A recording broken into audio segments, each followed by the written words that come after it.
The fantasy football trade deadline is almost here, and welcome to the Pretend GM Fantasy Football Show. I'm Alfredo Brown with Dave Kluge. He and I are going to be giving you 7 players to target at the trade deadline and all kinds of ranges too. This isn't just like a bunch of like buy low kind of guys. Like this is from low level to superstars. And Dave, let's just start this out. Let's come in hot. We're talking about one of the, got to be the biggest superstar name in this entire episode that we're going to be doing, and it's Ja'Marr Chase. So what I want to ask you is, we've seen over the past few weeks, there's been success with T. Higgins, Tyler Boyd, and Jamar's coming back from a hip injury. Is he a guy that is actually on your radar as a trade target? Absolutely. I mean, he is a game-breaking talent, especially with Cooper Kupp out now. I think that he falls into that top 5 conversation pretty easily. So absolutely, if you can get a top 5 talent on your team, he is somebody worth targeting. And just for this week, there's some reports that he might be on a snap limit coming back from that injury, but you just got to play him with confidence. Ja'Marr Chase isn't a guy that you're starting in the hopes that he's going to get a Cooper Kupp type workload and see 18 targets. You're starting him with the hopes that he can rip off a huge touchdown. And even in limited snaps, he still has that in his range of outcomes. So the floor and ceiling are both lowered a little bit if he's limited this week, but you're starting him with confidence. And if he's available on the trade market, if you can get him now after he's already missed this time, it's just screaming by. Yeah, so I bring him up because he's actually my number 1 trade target here on this episode. So let's talk about Ja'Marr Chase, wide receiver for the Cincinnati Bengals. And I set you up perfect, man. Like now you're just making me look smart because we both agree on this. That's called professionalism, Dave. So we've already just got the report. Breaking news, like right before we started recording, Joe Burrow says that he and the Bengals expect Ja'Marr Chase back this week against the Tennessee Titans. And following various doctors, all the fantasy doctors online, or even our own Dr. Vignesh Doraiswamy has said this hip issue should not be a problem going forward. It's just one of those things that you recover from. With him going up against the Titans, this is a really good matchup this week. They're allowing the 3rd most points to fantasy wide receivers. So I don't know that I could think of a better matchup for him to come back into and just sort of ease into it. Mind you, he's got the 3rd easiest strength of schedule remaining for a fantasy wide receiver. He's got Tennessee this upcoming week, Kansas City the week after that, Cleveland the week after that. And then let's look way ahead, because I'm going to have a lot of like a fantasy playoff type theme to these trade targets. Looking at the championship week, the Bengals have a potential shootout game versus Buffalo. So Ja'Marr Chase going up against a Josh Allen-led offense with a good Joe Burrow, which, by the way, Joe Burrow is hitting his stride right now, okay? 300 passing yards and 3 touchdowns in 3 of his last 5 games. He's had the 2nd highest graded passer rating in the NFL since week 8. It's just the Bengals are hitting their stride at the right time. Ja'Marr Chase is coming back at the right time. And Dave, I don't think that we ever really get the opportunity to go out and acquire a player at this elite level at such a pivotal point in the season. This is one of those times where I just think that the value, the talent, all that, whatever you want to call it about the player, just meets a really good opportunity. Yeah, and the thing is, you're probably not going to be able to go out and get Devontae Adams, Stephon Diggs, Right. Justin Jefferson. Those guys aren't on the table. But these guys that have been holding on to Ja'Marr Chase for the last few weeks could be looking at a slide where they've lost a few games and they need to make a shakeup before the deadline. So that's why, like you said, you can't normally get a player of this caliber, but you might be able to, because that Ja'Marr Chase fantasy manager could be in a tough spot right now and looking to make a change. Really quick, guys, before we go any further, if you're watching on YouTube, make sure you hit that like button, that little thumbs up, click the bell to subscribe, and as always, drop your questions in the comments below, and I'm going to get back to every single one of them, okay? Trade deadline is here. It's really easy to say. Trade deadline is here, so I know we're going to have a lot of questions, and this is that moment that could totally define your season, so drop those questions in the comments below. All right, Dave, I'm being a little bit selfish here. I'm going to go right into my next trade target here, and it's Najee Harris. Najee Harris, running back for the Pittsburgh Steelers, and this one is one of those that, man, it's weird to say, right? Because like Najee had, I was one of those few people that was still holding out a lot of hope for Najee. I had the candle lit for him before the season, and it's just been bad. It's just been bad. He has not looked good. The Pittsburgh Steelers offense has not been good. But now this hamstring injury for Jaylen Warren kind of opens things back up again. Some very interesting stats from Edwin Porras, who he's a PT, and he works for Number Fire, and he does a lot of great stuff involving injuries. And he actually wrote here with the hamstring injury to Jaylen Warren, average missed time for hamstring injuries, 17 days. So that's likely 2 weeks out. And you got to remember, with these soft tissue injuries, they start to come back. They linger. 1 in 5 players that had this injury had a recurrence of the injury, so it could come back. Like Dave, think about guys like Kadarius Toney, Keenan Allen. Like these things always come back. Now, even with Jalen Warren in the lineup over the last 2 weeks, Najee's actually gotten a pretty good workload. We're talking about 40 carries running the ball, back-to-back games with 90 rushing yards or more. And these were against good opponents. Good opponents. The New Orleans Saints, Cincinnati Bengals, both teams that are pretty good at stopping the run. Targets are starting to come back over the last 6 games. He's averaging 4 targets a game, which, I mean, it's a lot better than it was at the beginning of the season. So things are, trending upward for Najee, and that opportunity is coming back. Kenny Pickett in the Steelers offense just simply looked better. I was actually pleasantly surprised at how good they looked against the Bengals in week 11. And this week he plays the Colts. Colts have been pretty good on defense. They're without Kwity Paye, who has been a big part of their run defense. So this could be a good opportunity for him continuing. But Najee Harris, 5th easiest remaining strength of schedule for a running back. He's got Atlanta, Carolina, and Las Vegas. All of those teams rank in the top 8 in most points allowed to fantasy running backs. I know it's an ugly name, Dave, but how are you feeling about Najee Harris?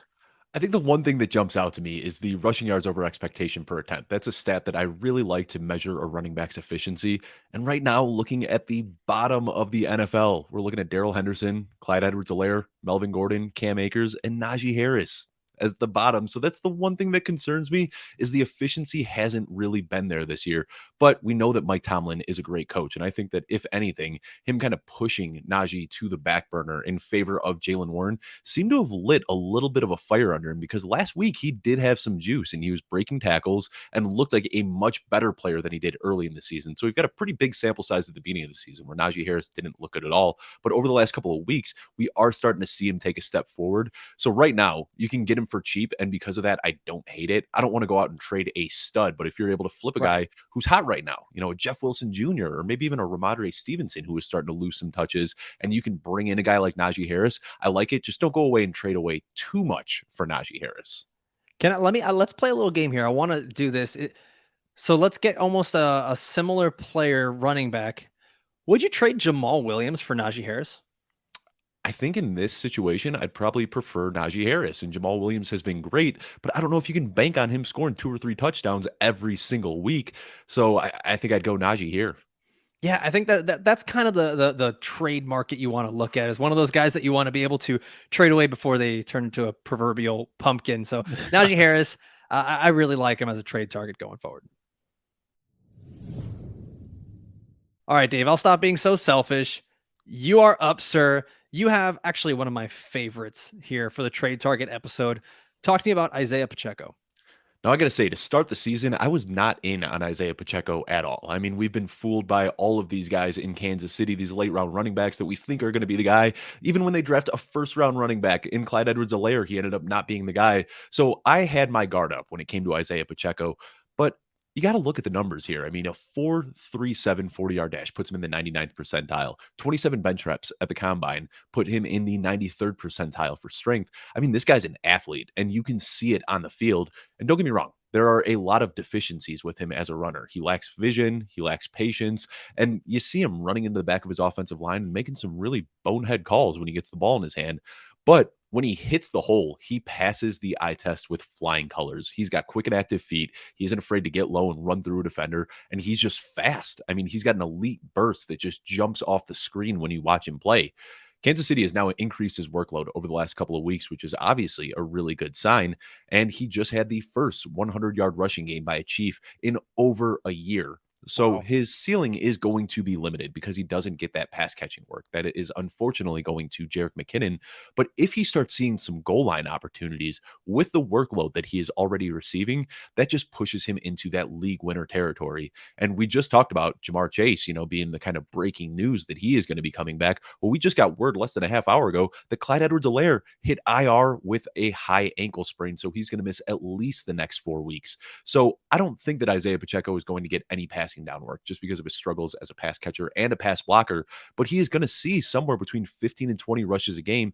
Like I said, if he can just work in a little bit of goal line work, he could be a smash down the stretch in fantasy leagues. Yeah, Isiah Pacheco is one of those guys. I mean, if if I can make a case for Najee Harris, I had probably also better like Isiah Pacheco, because for Najee being as inefficient as he was, Pacheco's actually been a pretty good runner. We'd be remiss to say that he doesn't have, he does have his deficiencies as a runner, Dave, just like you said. Like there's times where he's kind of like the kid that in JV football, like just gets put into the game for the first time and he's so excited that he's running 150% speed, but doesn't quite remember what the play was. Like that's kind of what Isiah Pacheco looks like. Like he's the guy that runs into his quarterback and the lineman as he gets the ball because he's just running as fast as he can in a direction. So if there's an offense for him to be in and take a guy that's that kind of crazy athlete that just has all that balled up energy, it's the Kansas City Chiefs offense because they are so creative. And now you've got the injury to Kadarius Toney. You've got Juju Smith-Schuster, who still has not practiced yet. This offense is looking, I'm not going to say for an identity, but it's looking for more playmakers. And it's almost just been a war of attrition now with this backfield. So Isiah Pacheco continues to prove that he can and is going to be the starting running back for this Chiefs offense. And Dave, you mentioned it, 100-yard rushing game, but back-to-back games with 80 yards or more running the football. So Isiah Pacheco, I think he's going to be the player that's going to be on the most championship rosters this year in fantasy football.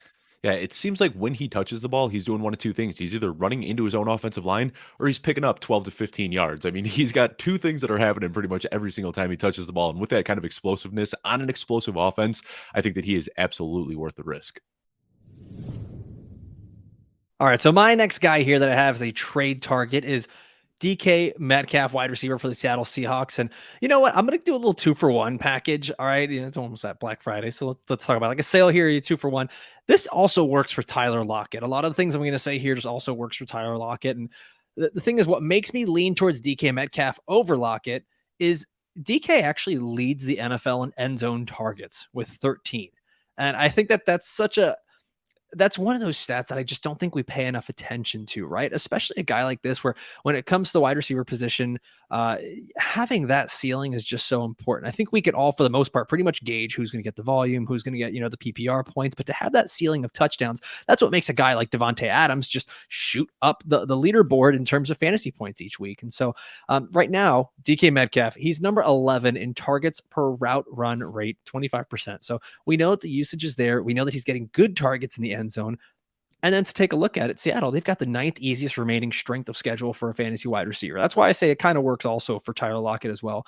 DK Metcalf, it's interesting. It's almost like an eye of the beholder thing. It's one of those, you either think that he's been really bad or really good, because you can almost twist these stats whichever way you want to, right? Like he's been number 30 or 31 in PPR points per game, but he's also been a top 18 PPR wide receiver in 5 out of the last 8 weeks. So, the data can get a little fuzzy. You can just kind of adjust it whichever way you want. But since week 3, he's been the wide receiver 11. He's averaging nearly 14 PPR points per game.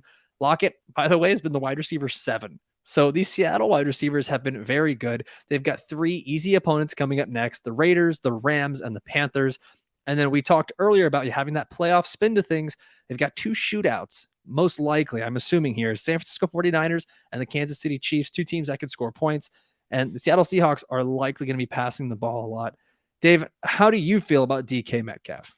Well, I think, like you said, the data gets a little bit fuzzy with DK Metcalf, but I wrote an article going into last offseason where I said everybody has this kind of idea that DK Metcalf is going to step up and just become an alpha wide receiver 1. And I never really saw that with him. He doesn't have that ability to pull targets, but he is very much so a boomer bust wide receiver. And I think that in fantasy football, people need to learn to embrace that. Not every single person is going to give you a high floor week to week, but when DK does have those spike weeks, he's going to single-handedly win you weeks. So I cannot get enough of DK Metcalf. I think people just need to kind of change their perception. He's not going to be this Calvin Johnson, Randy Moss type of super elite wide receiver that we thought he'd be, but his speed, his athleticism, his ability with contested catches give him the ability to have massive spike weeks. So I love DK Metcalf, and he's a guy that I'm trying to acquire as well. All right, before we go any further, I want to let everyone know, Dave, you cannot qualify for this, but we got a giveaway. All right, a football autographed by, almost the only Denver Broncos running back left at this point, Jameson Williams. So we know there's going to be some job security next year. So we have a football autographed by Javonte Williams. All you have to do to win this football is leave a 5-star review on Apple Podcast. Send that screenshot over to me on Twitter at the Pretend GM. We've already had a lot of the entries starting to come in, so start to get those in there. It's really simple. Just go over to Apple Podcast, leave that 5-star review, and that's it. You're entered to win. All right, Dave. So talk to me here about. I said Isiah Pacheco was probably my favorite player in this episode that you're talking about as a trade target, but Jameson Williams has been my guy since I first flipped on the film to watch him for this NFL draft, and you have him as one of your trade targets. I felt kind of guilty picking Jameson Williams because I figured he was going to be one of your trade targets. I know how much you love this guy. You've been talking about him since before the draft process even started. He's arguably the best wide receiver in this rookie class. And Alfredo, I don't think you'll push back on that. I think that you agree with me here. I think he would have been the wide receiver one drafted off the board if it wasn't for this late season ACL that really kind of muddled up the waters and pushed Drake London and some other guys up. But he's 6'1" with 4.3 speed, 4.30. I mean, he ran a 4.3 flat. That puts him in the 99th percentile. And there's this misconception that that's all he does, that he can just stretch the field. This guy is not Deshaun Jackson. He is a very well-rounded receiver that can win in any aspect of the field. So I think that he's going to step in as the wide receiver one. And don't get me wrong, Amon-Ra St. Brown is a great wide receiver. I just think that Jameson Williams is better. The Lions offense right now has no deep threat whatsoever. Amon-Ra St. Brown, Josh Reynolds, DeAndre Swift, the tight ends, they all work underneath. And this team really wants a deep threat. That's why they went out and they signed DJ Chark in the offseason. That's why they drafted Jameson Williams. And DJ Chark hasn't worked out so far. When he was healthy, he wasn't really doing too much. Then he dealt with some injuries, hasn't been the same since coming back from the injury. But Jameson Williams is going to be that deep threat that's going to help stretch the field and make the entire offense better. So Williams is going to come in, Jameson Williams, and open up an offense which is already averaging the 6th most yards per play in the NFL. And with the Lions playing on Thanksgiving, he's going to have a long week now to prepare for week 13 and could be back as soon as that matchup. So there's a chance that you don't have to go trade for him. If you're in a shallow league with short benches, you might be able to pick him up on waivers right now. But if he is on somebody's team, try and send an offer out because he could be back as soon as week 13. Yeah, I really love this situation that Jameson is going into. I don't know that I'm quite there to say that he is better. Maybe as a prospect, right? Like he was better as Amon-Ra St. Brown, better than Amon-Ra St. Brown. But I think that what they're going to do is it's going to be a little bit of apples and oranges here. What I absolutely love, Dave, you mentioned having DJ Chark on this team. They got to test out a bunch of stuff with DJ Chark and be like, cool, that doesn't work with him. He's simply either not good enough, not healthy enough, whatever you want to call it. But we've seen success with Josh Reynolds. We've seen success with Khalif Raymond. And now we're going to get a guy who, as you mentioned, had athleticism in the 99th percentile. And to put that into perspective, he is one of only 3 players that has ever been clocked at 23 miles per hour. The other 2 happen to be on my Miami Dolphins, Raheem Mostert and Tyreek Hill. So when we're talking about a guy who the athleticism is just crazy, it might not be there just yet because he is coming back from this injury. But this is one of those guys that as we get a little bit deeper into the season, all it's going to take is for that one first game for things to click. We saw how that happened with Odell Beckham Jr. as a rookie, with Justin Jefferson as a rookie. We've seen these players that are able to step in seemingly out of nowhere and become fantasy successes. So Dave, I love this one with Jameson Williams. All right, moving on here. We got another wide receiver who I think a lot of people loved going into the year. They loved him last year, and it feels like every year we're waiting for the breakout. And Dave, you said something when we talked about DK Metcalf, and it's just kind of managing your expectations. And that's how I feel here. Okay. My next player is DJ Moore, wide receiver for the Carolina Panthers. And I think this is interesting. No Christian McCaffrey, no Robbie Anderson, right? We've already been seeing that. Sam Darnold is now back as the starting quarterback for the Carolina Panthers. And I don't think I'd ever say this in my life, but this seems like it's actually good for the offense and good for DJ Moore. Like it's weird, but it's the truth. In 12 games with Sam Darnold as his quarterback, DJ Moore had a 29% target share, averaging 10 targets per game, nearly 6 receptions per game. He was getting 42% of the team's air yards. And he was actually getting roughly 71 yards per game. So this was a guy that was going out there and giving you pretty good numbers on a consistent basis. He was averaging just under 15 PPR points per game at 14.6.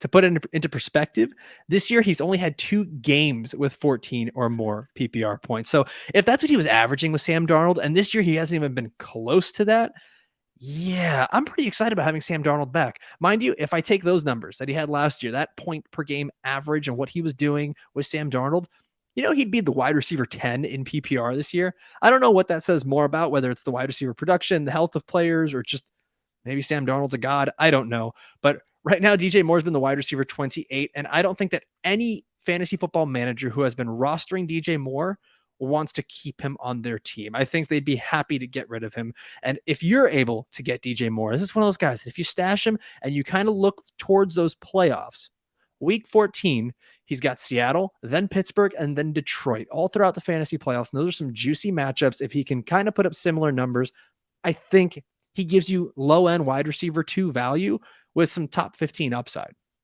Yeah, I agree with this one wholeheartedly. And anybody that listened to me last week on Chris Harris's pod, I don't want you thinking that I'm talking out of both sides of my mouth, because last week I had DJ Moore outside of my top 50. That was not an indictment on DJ Moore. That was 100% an indictment on Baker Mayfield being the starting quarterback and his inability to support any sort of fantasy relevant wide receiver. So yeah, it sounds wild, but thank goodness Sam Darnold is back, because DJ Moore is back on the menu now. All right, Dave, we're getting to your last player here, and it is running back Damien Harris for the New England Patriots. All right, I'm just gonna, I'm gonna be clear about this. This is coming from a little bit of a place of bias. I love Damien Harris. I've loved him since he came into the league, and I'm trying not to look at this through my rose-colored glasses that love Damien Harris, but he looked pretty darn good last week. And when I heard Sigmund Bloom say on his waiver wire video yesterday that Damien Harris looked better than Ramondre Stevenson, I felt vindication and a little bit of comfort in sharing this take with the rest of the world. We know last year, Damien Harris was the RB14 in PPR formats, and that was propped up by 15 touchdowns. Now, this year, he has 3 touchdowns going into 2022, but he has either missed or been limited in 4 of 10 possible games this year. Picked up a hamstring injury. He also dealt with an illness that kind of came out of nowhere and caused him to miss a week. Week 11, last week, was the first time that he has really looked healthy since week 4, and he averaged 5 times as many yards per carry as Ramondre Stevenson. That's right, 5 times as many yards per carry. He looked unstoppable, and he was graded as PFF's 3rd best running back for week 11. So now we finally see him healthy again, and we know Bill Belichick is extremely volatile with how he hands out his workloads to running backs. Littlefinger from Game of Thrones said it best: chaos is a ladder, and Damien Harris can climb that ladder at any moment. Now, the way things are looking right now, Ramondre Stevenson obviously has the higher ceiling. I'm not going to sit here and pretend like Damien Harris stole the job last week, but injuries happen, and Damien Harris could take over at some point because Bill Belichick wakes up and decides that Damien Harris is the guy. So right now, I think you can kind of look at Damien Harris as an RB2 or a flex going forward. And if for whatever reason something were to happen to Ramondre Stevenson, Damien Harris has massive contingent upside for the rest of the year.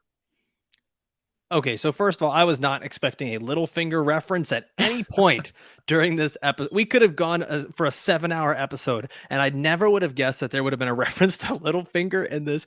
But Dave, I you know what? I kind of like this, and I think it's one of those. It depends on who you talk to. So many people were excited that Ramondre Stevenson was having this breakout, and to kind of steal like the terminology you're using, it's not an indictment on Ramondre Stevenson. It's an understanding of how Bill Belichick has always used these running backs. And I get it. People are going to point to the snap counts and all that. And, Damien Harris coming back, but he did look good. He did get the carries. And I don't think it's crazy to assume that those carries are going to start to even out a little bit more. Ramondre Stevenson is still the better back in terms of fantasy production. And I don't think anyone's going to argue that. But this is about who you can go and get. I don't think anyone is going to be giving you Ramondre Stevenson at a good price, whereas Damien Harris is a guy that I think you can, like you said, plug him in as maybe your emergency RB2, as a flex play, a guy that you need to get him into your roster. He's probably easy to acquire at this point. Dave, I feel dirty saying this because I am a Dolphins fan. It's Michael Carter, running back for the New York Jets. And I think that most people would disagree with me on this.